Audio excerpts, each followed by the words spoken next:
오늘 2022년 3월 29일 화요일에 여러분과 함께 다시 말씀을 나누게 된 걸 참으로 특별하고 기쁘게 생각합니다.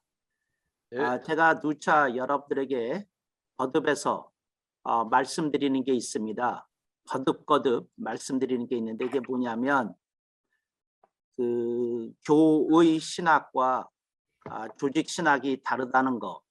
그래서 여러분들이 신학교에서 배운 건 조직 신학이 아니라 교의 신학이라고 부르는 것을 여러분은 배우셨다 이렇게 말씀을 드렸고, 전 세계적으로도 교의 신학을 조직 신학으로 부르는 사람은 많아도 진정한 의미에서 조직 신학을 가리키는 신학자들은 좀 희귀하다 이렇게 말씀을 드리겠고, 그래서 조직 신학이 한마디로 말하면 변증학이다. 교의 신학이 한마디로 말하면 교리학이다. 이렇게 여러분에게 말씀을 드려왔어요. 그래서 교리에 관한 부분은 전부 교의 신학인 거고, 세상이 하는 말에 대해서 정답 내지 해답을 제시하는 거라면 그건 조직 신학의 영역이다. 그래서 여러분, 세상이 던지는 도전이 있고 질문이 있어요. 또 세상을 들여다보면 저절로 떠오르는 의문도 있고요. 또 해결해야 될 과제도 있고요. 근데 이런 거에 대해서 기독교 신앙과 신학의 토대에서 이제 응답하고 응전해 주는 것이 조직 신학이 하는 일인데, 이제 이게 너무도 미흡하다. 이게 너무도 부족하다. 이제 이런 얘기를 하죠. 코로나19 사태가 벌어졌어요. 근데 코로나19 사태가 벌어졌는데 벌써 3년째 들어서고 있는데 아무도 이 속 시원한 해석을 내놓지 못하고 있어요. 그래서 코로나19 시대에는 비대면이 정상인 시대다. 그래서 우리는 뭐 유튜브를 활용하고 인터넷을 활용하고 또 이런 방송기기를 활용해서 교회 외연을 확장해야 된다. 뭐 이제 이런 정도의 뭐 대처지.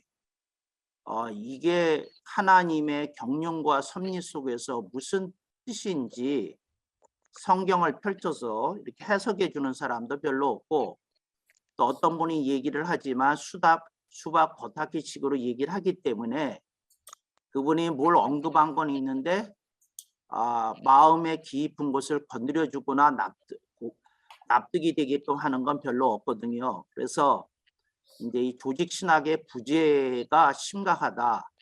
이제 이렇게 말씀을 드릴 수 있겠고요. 그래서 여러분들이 이제 그런 고민을 하는데 교의 신학, 이제 교리학이라고 그러겠어요. 교리학에 과목들이 있잖아요. 서론 배우고 신론 배우고 기독론 배우고, 그다음에 옛날에는 성령론을 안 가르치던 시절이 있었어요. 교의 신학의 과목 속에. 그런데 이제 요즘은 이제 성령론을 독립된 학문으로 따로 배우기 시작하고, 그러면서 이제 그 다음에 나오는 게 이제 인간론입니다. 근데 인간론인데 인간론을 60년 전, 80년 전에는 뭐라고 불렀느냐면 아주 인간의 원죄와 인간의 타락을 강조해서 인간론이라고 부르지도 않고 인죄론이라고 아예 불렀어요.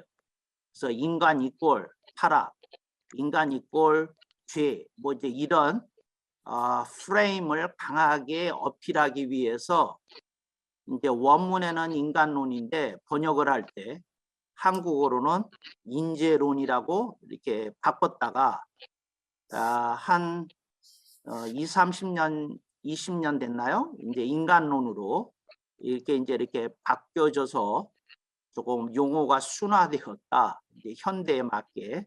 그렇지만 이제 이게 순화될 일이 아니고 원래 신학적인 용어는 인재론이었던 적이 한 번도 없고 인간론이었어요. 근데 이제 인간론을 가리키는데 조직 신학은 뭐를 하는 학문이냐면 교의 신학이 딱 멈춘 데서 그 바톤을 넘겨받아서 다음 걸 얘기를 해주는 학문이거든요. 그래서 인간론에 멈췄다. 인간의 타락에 멈췄고 인간의 죄성에 멈췄고 또 세상의 혼탁함에 주로 이렇게 멈췄다. 이제 이게 현실이고 그런 인간론을 가지고 우리들이 인간을 바라보고 있었다는 거죠. 그래서 그 어떤 그 뭐죠? 그 이렇게 편향된 칼빈주의의 영향을 받은 사람들이, 그러니까 제가 다시 한번 말씀드리지만 칼빈주의는 본래 편향된 게 아니에요. 그런데 그걸 편향되게 가르치는 사람들이 있어요. 그래서 그 사람들이 가르치는 내용을 보면 굉장히 편향됐는데, 이제 편향된 칼빈주의의 영향으로 나타난 영향이 뭐냐면 인간의 존재 자체를 송두리째 깡그리 개무시하는 입장에서 얘기를 한다는 거죠. 인간은 죄로 똘똘 뭉쳐있는, 그냥 어디를 누르면 그냥 죄가 터져 나오는 이제 그런 존재라는 식으로 인간을 이렇게 가르치는 성향이 있다면, 그리고 여러분이 설교 중에 그것을 표현하실 때가 있다면 여러분이 아실 건 그걸 보고 하이퍼 칼비니즘, 다른 말로 말하면 편향 칼빈주의다. 이걸 여러분들이 기억하면 좋겠어요. 그래서 여러분들이 이제 하이퍼 칼비니즘은 다른 분은 극단적 칼빈주의라고 얘기를 하는데, 저는 극단적이라는 말보다 편향이라는 말을 좀 더 적합해서 편향된 칼빈주의다. 이제 편향 칼빈주의, 된 자를 빼고 이렇게 표현하기도 합니다. 근데 이게 편향된 거다. 왜 편향된 거냐면, 그러니까 여러분들이 얼마나 모순된지 봐요. 인간의 죄를 막 강조하면서 설교를 했어. 근데 어느 날은 여러분들이 웨스트민스터 그 신앙 고백을, 그 신도 개요서를 여러분이 가르치면서 뭐라고 그러냐면, 하나님이 인간을 창조하신 목적은 인간을 통해서 영광 받으시기 위함이고 우리는 하나님께 영광을 돌린 존재로 창조함을 받았다, 이렇게 얘기를 하거든요. 근데 인간론에서 그렇게 개무시당하던 인간의 죄성이 갑자기 돌변해 가지고 하나님께 영광을 돌린다는 말이 뭐예요?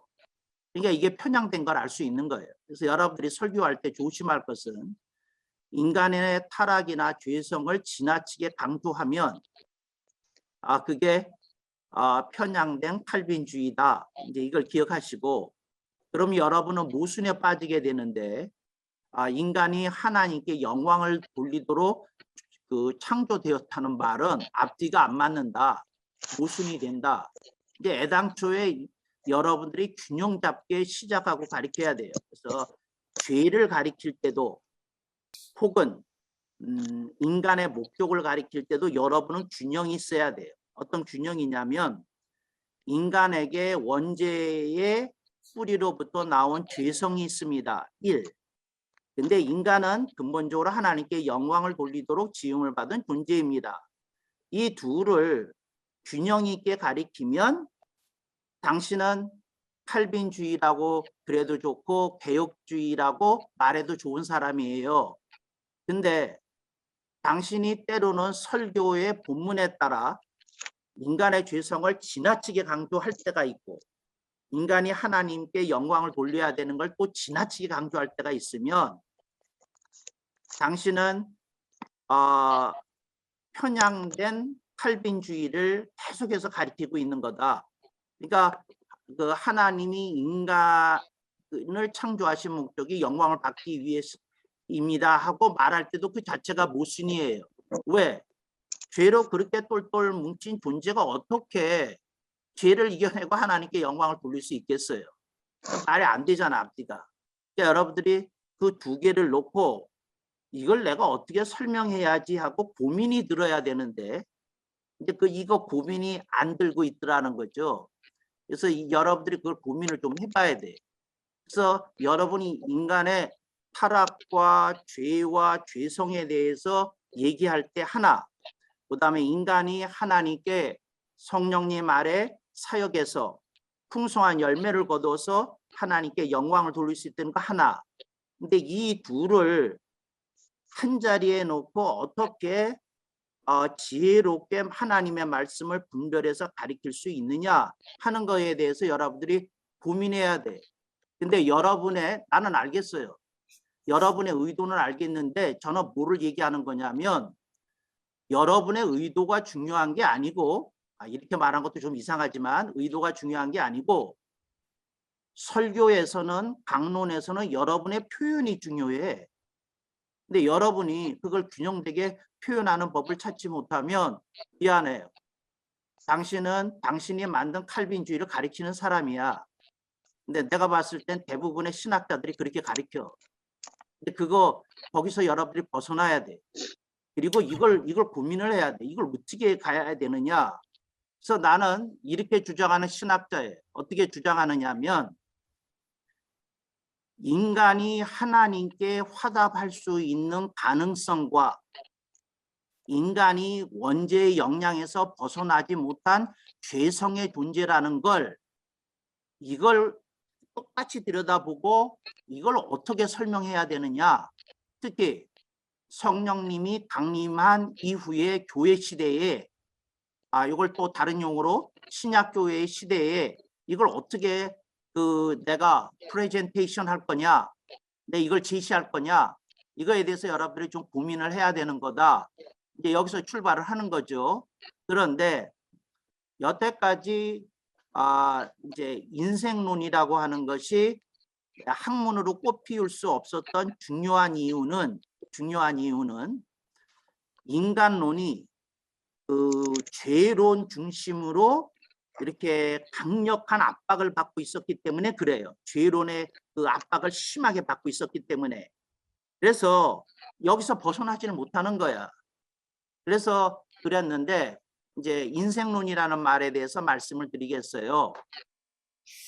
저는 그 조직 신학의 콘텐츠를 이렇게 구성을 따로 했는데 이제 따로 했다고 하는 말은 뭐냐면 다른 신학자들하고 다르게 했다는 의미로 따로 한 거예요. 이게 따로 한 건데 그래서 조직 신학의 콘텐츠의 네 번째 과목으로 인생론을 가르쳐야 되겠다 이렇게 생각한 거예요. 인생론을. 근데 그게 뭐냐면 how to live, 인생을 어떻게 살아가는지를 교회에서 안 가르치고 있다는 거죠. 내가 봤을 땐. 자 봐요. 여러분이 어떤 그 명제를 가지고 설교를 해. 예를 들어서 전도해야 된다, 기도해야 된다, 뭐 봉사해야 된다, 희생해야 된다, 뭘 가르쳤어. 그런데 여러분이 가르친 그거는 인생을 살아가는 행위가 아니라 제가 다시 말씀드려요. 그건 신앙행위야. 기도하고 선교하고 뭐하는 거 다 신앙행위야. 그러니까 everyday life에서 매일매일의 삶에서 내가 눈 뜨고 직장을 가고 그리고 집에 돌아오고 그리고 그 자녀들과 가족과 사회와 부딪히면서 사는 삶을 구체적으로 내가 어떻게 살아가야 되는지에 대해서는 미안해요. 내가 교회가 가르친다는 얘기를 들어본 일이 없어. 그래서 여러분들은 그 신앙 행위가 인생의 전체 행위인 것처럼 착각을 하고 가리키는 경향이 있다는 거죠. 그래서 내가 설교를 가만히 들여다보면 전부 신앙 행위만 가리켜. 근데 여러분이 신앙 행위를 그렇게 가리키면 어떤 일이 벌어지느냐 하면 교회에 충실한 사람으로 키울 수 있어. 그런데 사회의 영향력을 제대로 행사할 수 있는 사람으로 커가기는 어렵다는 거죠. 아니, 그러니까 내 생각엔 그래. 여러분들의 의견을 달리할 수 있는데. 그래서 이제 인생론을 진작에 한국 교회가 가르쳤어야 된다. 그래서 여러분들의 제자 훈련의 콘텐츠를 봐. 근데 그 콘텐츠 중에 인생을 살아가는 것만큼 중요한 주제가 어디 있어? 근데 그 주제에 대한 답이 없다는 거죠. 근데 그거에 대해서 좀 생각을 해봐야 돼요. 자, 봐요. 사람이 24시간을 살아. 근데 24시간을 사는데 우선 8시간은 잠잔다고 치고, 아니 물론 8시간 이하로 자는 사람도 있어요. 그럼 거의 3분의 1에 가까운 인생이 수면으로 이제 일단 나가는 거예요. 수면으로. 그 다음에 여러분들이 직장에서 8시간 일해. 그러면 인생의 3분의 1이 또 직장에서 사용이 되는 거야. 그러면 나머지 3분의 1 가지고 목욕도 하고 밥도 먹고 또 화장도 하고 또 기도도 하고 교회 봉사도 하고 이제 이렇게 살아야 되는 거예요. 그런데 내가 묻는 건 이걸 묻는 거예요. 하나님께 영광을 돌리려면 그러면 직장에서 인생의 3분의 1은 어떻게 살아야 되는 거야? 그러니까 직장은 그냥 생존 수단으로서 다니는 거야? 돈 벌기 위해서? 그래서 교회 헌금도 해야 교회도 유지가 되니까? 그 3분의 1은 뭐야? 근데 일해야 된다는 게 뭐고, 그리고 일하는 직장에서 도대체 어떻게 하나님의 영광을 돌린다는 거야? 그러니까 직장을 다니는 사람은 꼭 전도해야만 하나님께 영광을 돌리는 거야? 그렇지 않으면 직장을 다니는 사람은 유능해서 회사에서 평가를 받아야만 하나님께 영광을 돌린다는 거야? 뭐야? 그러니까 제가 묻는 거 아주 기초적인 것으로부터 시작을 하지만 이걸 인생을 살아가는 게 뭔지 또 가족과 부대끼는 그 삶에 대해서 어떻게 해야 되는지 이거에 대해서 좀 생각해 볼 필요가 있거든요. 제가 보는 견해를 일단 말씀을 드리면 사람 지금 사회 구조는 어떻게 되어 있느냐면 정말 중요한 거는 안 가르쳐요. 정말 중요한 거는 안 가르쳐. 그러니까 예를 들자면 부부 관계가 굉장히 중요하잖아, 인생에서. 근데 부부학을 안 가르쳐. 또 부모와 자식과의 관계에서 자녀 교육이 굉장히 중요하잖아. 근데 자녀 교육론이라는 걸 배워본 일이 있냐고요. 아버지 학교 얘기도 꺼냈지 마. 근데 하여튼 그 자녀 교육을 어떻게 시켜야 되는 거냐. 근데 이런 건 그러니까 각계격파거든요. 여러분이 알아서 뭐 유다인들의 교육이 효과적이란다. 그거 참 좋아하고 또 미국에서 그 아이비리그에 애들을 보내는 엄마들은 이렇게 교육한다. 그 유튜브 참 좋아하고 또 뭐 어떤 우리 교회에 와서 간증했던 어떤 분의 성공 사례 듣고 이제 이런 거로 자녀 교육이 형성돼야 마땅한 거냐? 그러자면 성경이 제시하는 자녀 교육론이라는 게 따로 있는 거냐? 하여튼 이런 것들을 고민하는 게 이제 인생론인데 제가 이제 궁금한 건 제가 이제 강의하기 이전에 인생론에 대한 고민 없이도 평생 목회를 하고 은퇴하고 죽을 수 있잖아. 그리고 인생론을 가르치지 않고도 선교지에서 할 일이 엄청 많잖아. 근데 인생론 자체에 대한 어떤 그림이 있냐, 어떤 형성이 된 게 있냐, 이제 이거에 대해서 여러분들이 이제 고민을 하고 나는 어떤 시스템으로 이렇게 가르치느냐 이걸 해야 되거든. 그래서 이게 재미있는 건 이제 재미있다고 말하는 건 이제 흥미롭다는 얘기지 정말 재미있는 건 아니에요. 근데 흥미로운 건 어떤 게 있느냐면 성공한 목회자들의 상당수가 미안해요. 자녀 교육에 실패했어.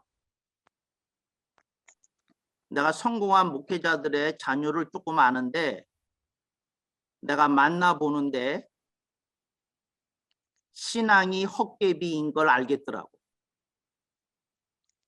신앙의 껍질은 있어. 교회 다녀. 집사고 뭐고 다 그래.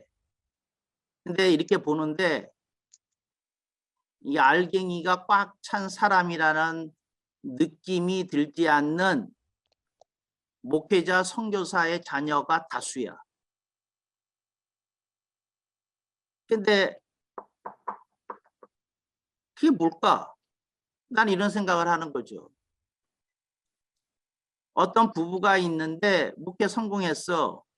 사내 교회에서 엄청난 영향을 행사하면서 그 사역을 하셔. 근데 내가 그 두 분 관계에서 느끼는 느낌은 두 분은 서로 떨어져 있을 때 행복해. 근데 그 부부가 같이 있을 때 행복한 느낌이 난 잘 안 들어. 저런 상황 속에서 그 영의 흐름이 있거든요. 그 교회의 그 부부 관계에 어떤 영적인 흐름이 좋을까 하는 우려가 있어. 그러니까 하여튼 뭐 저는 이상한 고민을 하는 사람이니까 이제 이런 걸 하는 거죠. 그래서 그게 뭐냐? 그래서 나는 이렇게 생각하는 거, 콘텐츠가 없지 않냐? 콘텐츠가 배운 적이 없지 않냐? 그리고 어떻게 돼 있느냐 하면 잘 봐요. 그렇게 형성을 했어. 그러니까 예를 들어서 어떤 사람이 이스라엘에 가서 1년 유학할 때 유다인들이나 또 그 책 읽은 거나 뭘 가지고 유다인 교육을 참조한 게 있어. 창의적인 어떤 교육에 대해서. 또 한국의 전통 교육 방식에 좋았다는 것도 자신이 또 이렇게 바탕을 깔고 또 참조한 게 있어. 또 자신이 어떤 성공 사례 얻은 것도 있어. 또 자신이 기독교 신앙이나 신학이나 영향을 받아서 어떤 형성된 게 있어. 기도가 중요하다 뭐가 하여튼 그래가지고 본인 형성된 뭐가 있어. 뭐가 있는데 그게 신념의 영역인 거 알아요? 신념의 영역이라는 게 뭐냐면 여러분의 존재와 여러분의 경험과 여러분이 받은 교육이 이렇게 여러분 속에서 형성해서 어떤 덩어리를 만들었는데 잘 들어요. 덩어리를 만들었는데 한 번도 신학적 프로세스를 거쳐서 정제된 적이 없어. 정제된 적이 없어. 한 번도 신학적 검토를 한 적이 없어. 한 번도 성경적 검토를 한 적이 없어.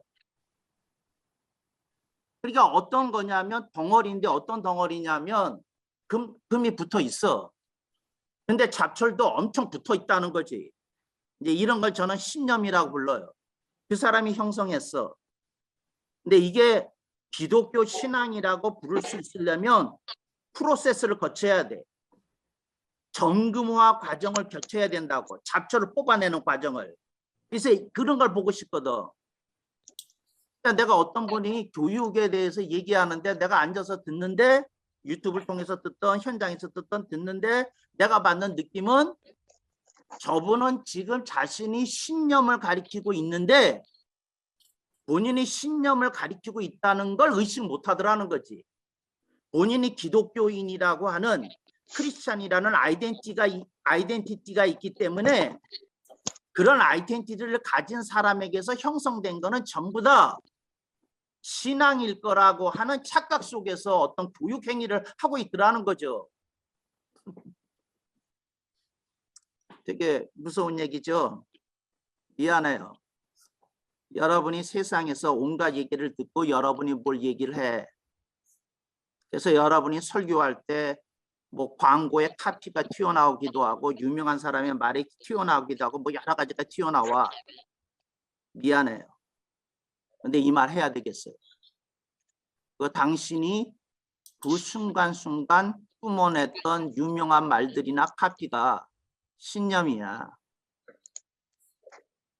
성경과 신학의 프로세스를 거치지 않은 게 그냥 튀어나왔어. 근데 당신이 신학만 증언하는 사람이 아니라 당신의 속에서 형성된 신념을 마구 던지고 있는 사람이라는 걸 당신만 몰라. 아, 이걸 어떻게 하면 좋은지. 이 프로세스를 거쳐야 돼. 신학교를 왜 다니냐면 필터를 갖기 위해서, 말씀의 필터를 갖기 위해서 신학교를 다니는 거야. 그런 거 걸러내라고. 강의 듣고 있습니다. 그런데 신학적 그 필터를 갖고 신학교를 졸업하지 못해. 근데 신학적 필터를 가졌는지 안 가졌는지 어떻게 합니까? 자기가 경험하고 배우고 듣는 모든 걸 성경으로 신학으로 검토를 하고 이건 신앙이라고 부를 만한 거다 하고 본인이 납득을 하고 가르쳐야 된다는 거죠. 그러니까 필터링이 있었다는 거지, 그런 사람은. 근데 필터링 없잖아. 근데 여러분이 필터링이 없는 이유가 있어요. 왜? 여러분은 효과와 효용과 효율을 중시하거든. 이게 효과만 있으면 되는 거야. 결과만 뭐가 이렇게 반응이 좋으면 되는 거야. 그런 거 구태 따질 필요 없는 거야. 왜? 교인들이 좋다는데. 효과 있다는데. 뭐 따질 게 뭐 있어요. 근데 그렇게 하는 거지. 아, 이걸 정말 어떻게 하면 좋냐고요. 예, 그렇고. 이제 그런 거고. 그래서 인생론 가르치냐고요. 인생론이라고 부를 콘텐츠가 있냐고. 그리고 나는 묻는 거예요. 이거 안 가르쳐도 되는 과목이 맞냐고. 그리고 그 인생론의 과목 속에 들어가야 될 게 뭐가 있는지 아시냐고. 나는 몇 가지를 제시해서 이미 뭐라고 얘기했냐면 부부학 꼭 들어가야 된다. 자녀 교육론 꼭 들어가야 된다. 그 다음에 대인론 꼭 들어가야 된다. 휴먼 릴레이션십을 어떻게 갖고 가야 되는지에 대해서 꼭 가르쳐야 된다. 리더십과 팔로우십의 차이에 대해서 분명히 가르쳐야 된다. 근데 이거 얘기하는 거야. 제가 우스갯소리로 그 리더십 강사가 있어요. 근데 그분하고 이제 같이 밥을 먹으면서 내가 이런 얘기를 한 일이 있어요. 근데 이제 이래서 사람들이 저를 안 좋아해. 내가 뭐라고 얘기를 했느냐 하면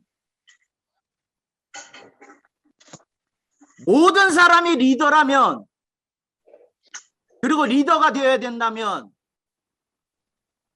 팔로워는 어디에 존재합니까? 내가 물었어. 아, 물었다고.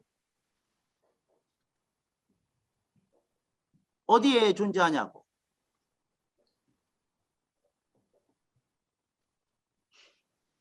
여러분들이 뭘 잘못 알고 잘못 가리키는 게 엄청 많아. 내가 충격받을 얘기 그냥 말이 나온 게 잠깐만 할게. Jesus was never a leader. 예수님은 리더였던 적이 한 번도 없어요. 미안해. 그건 당신 해석이야. He was a follower of God. 예수님은 하나님의 따르미로 평생을 사셨지 리더로 산 분이 아니야. 리더로 산 분이.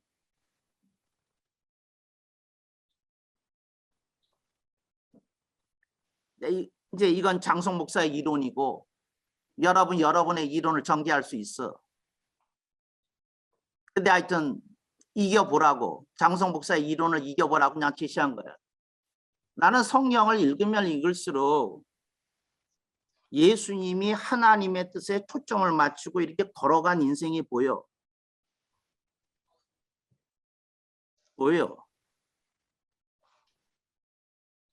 그래서 하나님을 그분이 따랐기 때문에 결과적으로 리더가 됐어. 리더로 등장해서 팔로워를 만드신 분이 아니다. 그 얘기를 하려는 거야 지금. 그런 분이 아니다. 아니다. 제가 은퇴한 목사님들 뵀잖아요. 불쌍해. 왜 불쌍하냐면 평생 목회를 하시면서 살아셨는데 팔로워였던 적이 한 번도 없어서 리더십 포지션에서 내려오니까 이게 엄청 불편한 거야. 한 번도 팔로워였던 적이 없거든.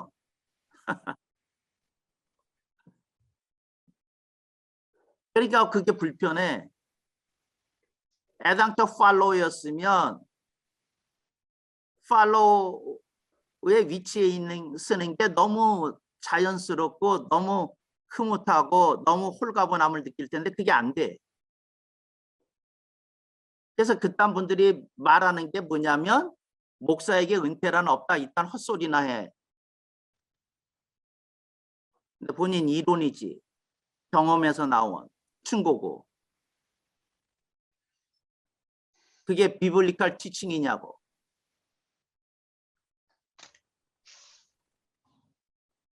근데 인생론 고민 좀 잔뜩 하셔야 되는데 아이고 어떡하냐.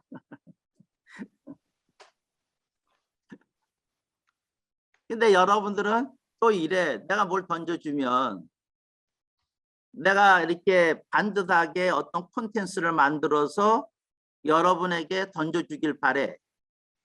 뭐 내가 그거 할 수 있겠죠. 근데 그거보다 중요한 게 있어. 내가 하는 말은 본인이 눈뜬 장님으로 목회해 온 건 아느냐고.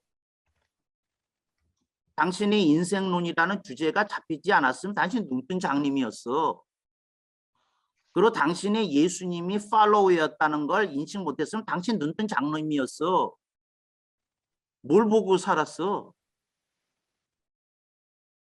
근데 이거 눈 떠서 이거 적어야 되는데 참 그래. 아이고 아이고.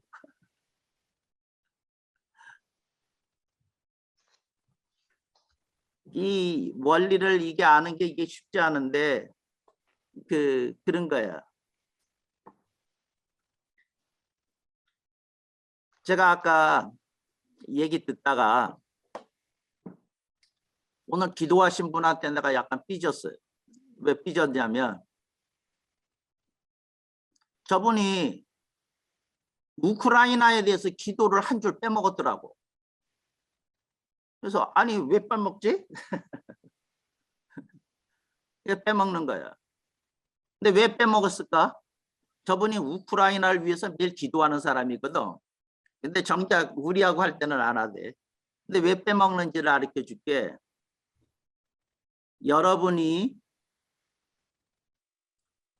중요한 것과 덜 중요한 것을 늘 의식하고 살면 중요한 거 놓치지 않아. 근데 그냥 사는 거야. 그냥. 우선순위가 이렇게 프라이어리티가 세팅이 안 된 상태에서 그냥 사는 거야. 그 사람이 세팅이 됐는지 안 됐는지 보는 방법을 하나 가르쳐 드릴게요. 어떤 사람이 기도하잖아. 그 사람은 프라이어리티 넘버 원, 우선순위 넘버 원이 기도할 때 1번으로 와. 그 다음으로 중요한 프라이어리티 넘버 2, 그게 2번으로 오고 3번으로 오고 4번으로 오고 5번으로 와. 그분이 5가지를 기도를 했는데 그거 보면 저분이 지금 중요시하는 게 1, 2, 3, 4, 5가 이렇게 드러나. 근데 목회자들의 기도를 듣는데 1, 2, 3, 4, 5가 안 잡혔어. 내가 알아. 아, 저분들이 프라이어리티 세팅이 안 된 상태에서 평소에 사는구나. 여러분 의식이 달라야 돼. 의식이. 아멘. 의식이 달라져서 이게 1번이 뭐고 2번이 뭐고 3번이 뭐고 이거 세팅이 돼야 돼. 아침서부터. 눈 딱 뜨면. 그냥 대충 살아서 그 기도를 10분 하면 그 가운데 기도 제목 하나로 언급하면 되는 게 아니야. 미안해. 당신은 훨씬 더 정연하게 세팅하고 살아야 돼. 하나님의 사역자라면. 아멘, 아멘. 제가 비행기 타고 뭐죠? 미군에 있을 때 그 작전 지역으로 이동하는데 제가 아틀란타에 있었는데 뭐죠? 캐나다로 작전 이동하는데 이제 민간 비행기를 타고 거기 가야 되는 일이 있었어요. 그게 뭐냐면 수송기가 스케줄이 꽉 차서 이제 작전이 시작이 될 때에 그 정해진 인원이 있는데 민간적을 타고 이제 캐나다에 이제 거기 가게 됐어요. 그래서 이제 작전에 참여하게 되는데 나는 캐나다 거기 중부, 북부도 아니고 캐나다 지도로 보면 중간쯤 되는 데 갔어요. 난 처음 봤다니까. 뭐냐면 그 화장실도 변변하지 않으니까 눈치껏 소변 보래 부대에서. 근데 내가 너무 놀랬다니까. 소변을 보는데 소변이 나오는 순간 얼음이 되더라고. 얼마나 추운지. 그러니까 부서진 얼음 있잖아요. 그 얼음이 돼서 땅에 떨어져. 그래가지고 내가 이렇게 봤으니까. 그런데 그렇게 추운데, 그런데 그래서 비행기 가는데 같이 가는 그 이렇게 인소라는 장교가 있었어. 근데 장교하고 옆자리에 앉아서 이제 얘기를 하는데 장교가 이런 얘기를 하는 거야. 군인이 뭔지를 아느냐? 군인이 뭔지를 아느냐? Ready to die anytime. 언제든지 죽을 준비가 돼 있어야 된다는 거야. 근데 이 사람이 왜 그 얘기를 나한테 했느냐 하면 내가 기독교인이라고 전도를 했거든. 근데 전도를 하는데 가만히 듣더니 이 장교가 대위였는데 대위가 나한테 하는 말이야. 너 솔조가 뭔지 아냐? Ready to die anytime이다. 그러면서 물은 거예요. Are you? Are you? 그러니까 너 나한테 그리스도인이라고 이렇게 복음을 증언하는데 나는 군인이어서 언제든지 죽을 준비가 돼 있는 사람이다. 근데 너는 그러냐? 하고 나한테 묻더라고. 근데 그 말을 듣는데 모골이 성연해지더라고. 모골이 성연해지더라고. 자기가 그 작전을 나가거나 뭐 할 때 집에서 나올 때 자식들하고 뽀뽀하고 뭐하고 그러면서 한번 둘러보면서 이런 생각을 갖는데 이게 last time일 수도 있다. 이 뽀뽀가. 이게 last time일 수도 있다. 내가 이렇게 우리 집안 구조를 둘러보는 게 내가 이게 last time일 수도 있다. 이게 가족과 이렇게 하는 게 왜? 내가 이란이나 아니 이란이래. 이락이나 아프가니스탄이나 뭐 작전 나가게 되면 그럴 수 있으니까.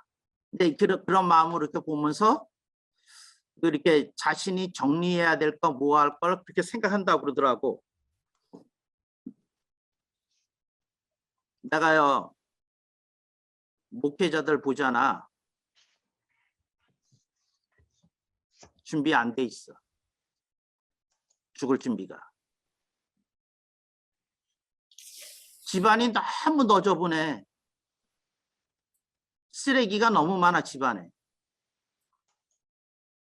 안 읽는 책이 너무 많아.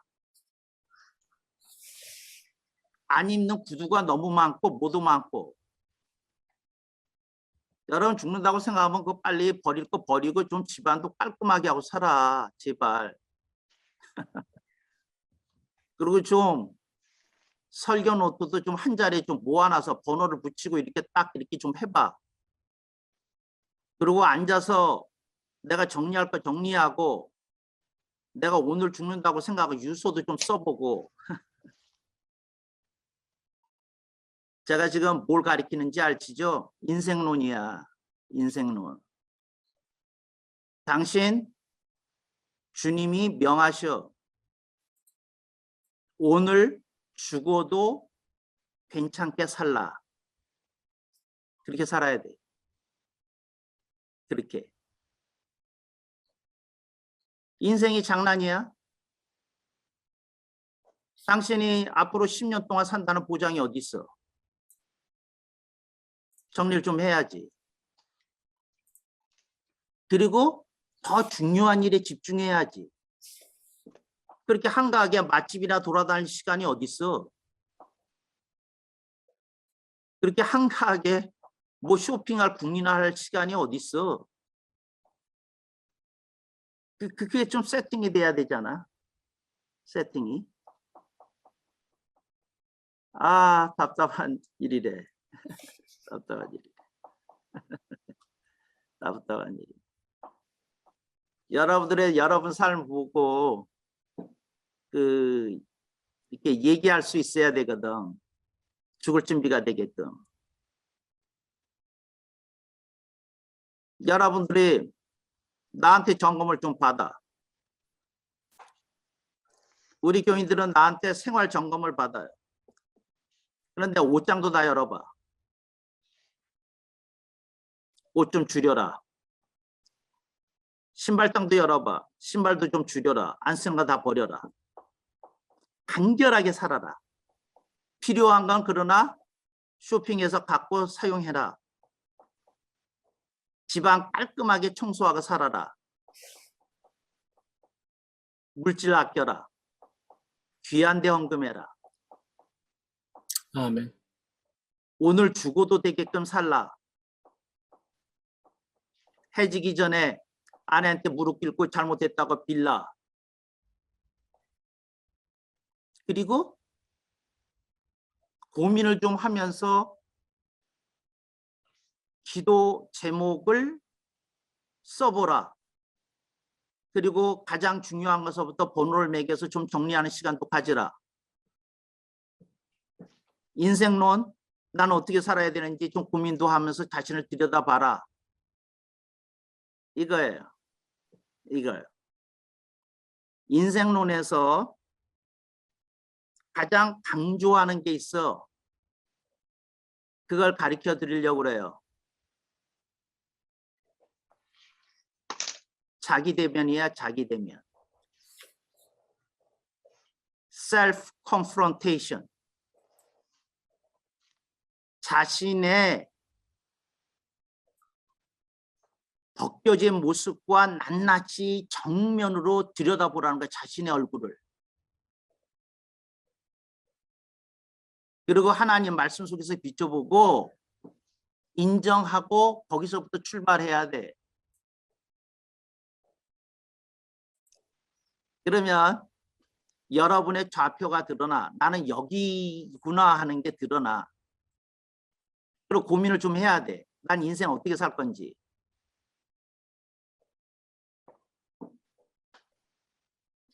어떤 분하고 대화를 하는데, 이게 인생론이니까 이것도 참고가 될 거야. 어떤 분하고 대화를 하는데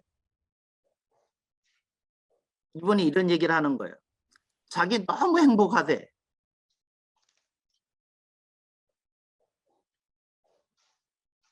내 얘기를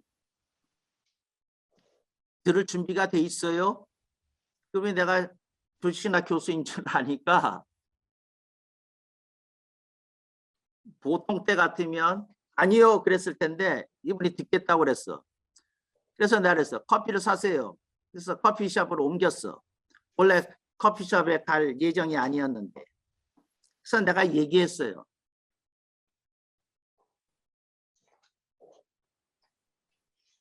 기독교인은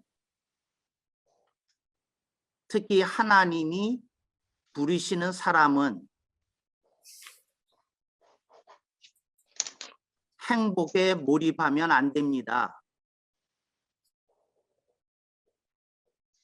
내가 넘치게 행복하다는 건 내가 주님을 위해서 내 삶을 내어놓지 않는 부분이 많이 있다는 뜻입니다. 그랬어 내가. 여러분, 주님을 위해서 여러분이 여러분 삶을 내놓으면 불편해, 아파, 힘들어. 그게 반이야. 그리고 반은 내가 복음에 대한 화답으로서 이렇게 살 수 있는 게 너무 행복해. 근데 그분이 나한테 행복하다고 하는 말은 뭐였느냐면 부부 사이가 요즘 너무 좋대. 그전엔 그러지 않았는데 지금은 같이 밥 먹는 게 즐겁대. 그전엔 그러지 않았는데 둘이 손잡고 산책하는 게 너무 좋대. 둘이 가끔씩 맛집 다니는데 그렇게 즐거울 수가 없고 그렇게 인스타그램에 올리는 게 그렇게 재밌을 수가 없대. 자기는 새 세상을 사는 것 같대. 이런 얘기를 나한테 했어. 그래서 내가 그 얘기를 한 거야. 여러분, 그리스도인은 행복만 가지고 못 살아. 뭐가 있어야 되냐면 대가가 있어야 돼. 그러니까 내가 대가를 치러야 되는 부분도 반은 있고 반은 또 행복한 것도 있고 이게 이렇게 조화를 이루어야 돼. 어떤 선교사들이 사는 삶은 재벌이야. 그게 무슨 말이냐면 본인의 왕국을 건설하고 계시더라고. 그 사람이 돈을 축적했다는 의미의 재벌이 아니라 막강한 자기의 어떤 영역을 구축했다는 말로 재벌이라고 표현한 거야. 알아듣기가 쉬우니까. 근데 내어놓는 부분이 있어야 되거든. 내어놓는 부분이. 제가 선교지 가면 반은 부끄럽고 반은 한탄이 나오고 그래. 근데 미안해요. 내가 여태까지 만났던 선교사들 중에서 한탄이 안 나온 선교사가 한 분도 없었어. 한 분도. 이게 반이 내가 부끄러워. 그 사람의 삶을 반을 보고. 근데 반은 한탄이 절로 나오더라고. 절로. 근데 그 얘기 물론 안 하지. 근데 이분들은 복음이 진짜 뭔지를 모르는 거야. 여러분, 복음은 여러분이 사랑의 빚진 자로서 내어놔야 될 게 있어. 내어놔야 될 게. 여러분이 피를 흘려야 되는 게 있다고. 피를 흘려야 되는 게 있어. 피를 흘려야 되는 게. 그거죠. 말씀을 보겠어요. 창세기 1장 26절로 28절은 인간론의 주제예요. 인간론을 얘기할 때 가장 대표적인 선구가 창세기 1장 26절로 28절이에요. 그런데 이사야서 43장 7절은 인생론의 주제 선구로 제가 선택한 거야. 그래서 저는 인생론 가리킬 때 이 선구로부터 시작해. 이게 인생론의 선구로, 그리고 저거는 인간론의 주제 선구로 이렇게 얘기하고, 이제 거기로부터 시작한다 그 말이에요. 거기로부터 선구 하나씩 고르고 시작하면. 근데 이사야서 43장 7절, 물은 내 이름으로 일컬음을 받는 모든 자, 곧 내가 내 영광을 위하여 창조한 자들을 오게 하라. 내 영광이거든. 하나님의 영광을 위하여 창조한 자들이거든. 근데 내가 물어요. 여러분은 여러분의 행복을 위해서 사역하고 살아가잖아. 하나님의 영광이 거기 어디 있어? 내가 하는 말은 여러분이 하나님의 영광을 뭐 등 돌리거나 뭐 내팽개치고 산다는 그런 의미가 아니라 1번이 하나님의 영광인 게 맞냐 그 말을 하는 거야. 1번이. 그러니까 1번 아니면 이제 주님이 아마 물어보실 거예요. 오케이. 행복을 위해서 사는 거 좋다. 그러면 내 영광은 넘버 2는 되냐? 하고 물어보실 거야. 넘버 2는 되냐고. 넘버 2는 되나요? 그렇잖아. 넘버 3는 되나요? 뭐 어디쯤 있어요, 그게. 그러니까 제가 묻는 질문은 꼭 비판하기 위해서가 아니라 하나님의 영광을 위해서 산다고 하는 이 말씀은 내 인생의 프라이오리티가 이렇게 세팅돼야 된다는 말씀인지, 그러지 않으면 이것이 격가지로 껴지는 한 아이템이어도 된다는 말인지 여러분이 정해. 여러분이. 근데 하나님의 영광을 위해서 내가 지어진 게 맞으면 이게 우선순위 넘버 1 되는 게 맞는 거고, 이게 넘버 1 돼야 되는 게 맞다면 그러면 하나님의 영광을 우선순위 1번에 두고 사는 사람은 그렇게 인생을 살지 않는 사람과 무엇이 다른가? 그 안목이 있어야 되거든. 그렇게 사는 사람과 그렇게 사는 사람은 어떤 차이가 있나? 그거 알아야 되거든. 그리고 그 사람은 어떤 스타일로 인생을 살아가는지 그거 봐야 되거든. 근데 그거 관심 없어. 성경에 보면 하나님이 우주를 창조하시고 천하 만물을 창조하시고 하나님 보시기에 좋았더라가 있어요. 오케이. 하나님이 보시기에 좋았더라는 평가를 내리시는 인생은 어떻게 사는 거야? 아니, 질문이야. 그러니까 여러분들 보고 그렇게 살라는 게 아니라 일단 그림은 있어야 되거든. 그러니까 하나님이 저들의 인생을 보시고 보시기에 좋았더라 하는 인생을 살아가는 사람은 어떻게 살아가는 사람이다 하는 그림이 있어야 되거든. 근데 그 그림이 있어야 내가 가르칠 수 있거든. 그런데 이걸 잘 들으셔요. 목회자들은 지금 어떤 비극적인 상황에 있느냐면 그거 보기 원치 않아. 그거 알고 싶지 않아. 무식이 그래. 무식이. 유식은 아니고 무식이 그래. 왜 아느냐면 그 그림을 보면 본인이 무의식적으로 본능적으로 알아. 내가 그렇게 살 수 없다는 거. 그리고 내가 그렇게 살 수 없는 거라 그러면 본인이 알아. 내가 그렇게 가르칠 수 없다는 것도. 그리고 내가 그렇게 가르칠 수 없다면 내가 그거 궁금해할 필요가 없는 거지. 이걸 심리학에서 자기 외면이라고 그래. 본인이 직감적으로 알아. 근데 그거 들여다보면 내가 불편할 것 같거든. 그러니까 건드리지 않는 거야. 여러분이 그런 게 있잖아요. 자녀가 무슨 꼭 해야 될 얘기가 있는데 건드리면 폭탄이 터질지도 몰라. 할 얘기가 쌓였지만 안 건드리고 1년 지나갈 수 있잖아, 자녀하고. 그런데 그런 것처럼 이걸 자기 외면이라고 그래. 여러분이 어떤 걸 외면해. 근데 운도 더럽게 나빠. 이런 걸 꼭 까발려가지고 낱낱이 가르쳐주는 장성 교수를 복도 없지 왜 만나가지고. 복도 없어요. 복도 없어. 날 만나지 않았을 때가 훨씬 행복하다니까.